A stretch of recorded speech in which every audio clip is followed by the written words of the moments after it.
Finally, for the holiday season, an animated story from our partners at StoryCorps.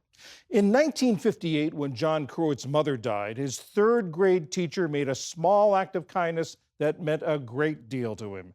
Decades later, he sat down with Cecile Doyle to tell her how that gesture changed his life, and in the process, made a difference in her life as well.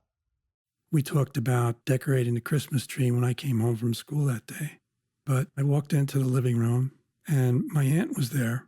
And she said, "Well, honey, mommy passed away this morning." And I remember at my mother's wake, someone in my family came to me and said, "Johnny, your teacher's here." When I found out she died, I could certainly relate to that because when I was 11, my own father died. And you just don't know how you're going to go on without that person. When I returned to school, you waited until the other children left the room at the end of the day, and you told me that you were there if I needed you, and you bent over and kissed me on the head. It was really the only time someone said to me, "I know what you're feeling, and I know what you're missing." And I felt in a very real way that things really would be okay. Well, John, I really loved you as a student, and I'm so glad that I could be there with you for that time. Many years later, when I became a teacher, I started to think more and more about you. And I started to think to myself, here I am with a memory of a teacher who changed my life. And I've never told her that. And that's why I finally wrote this letter.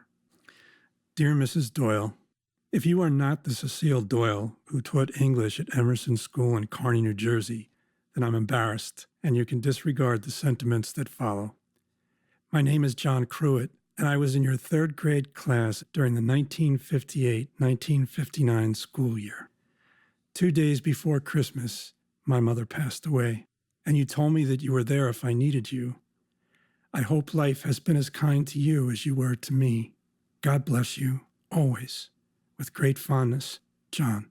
And your letter could not have come at a better time because my husband had Parkinson's and he was going downhill, and I had just come home from the hospital and I read this beautiful letter and I just was overwhelmed. Well, the funny thing is, when I finally wrote to you again after 54 years, I typed a letter. I was afraid my penmanship wasn't going to meet your standards. Well, after all this time, Mrs. Doyle, all I can say to you is thank you. John, what can I say? I'm just glad that we made a difference in each other's life.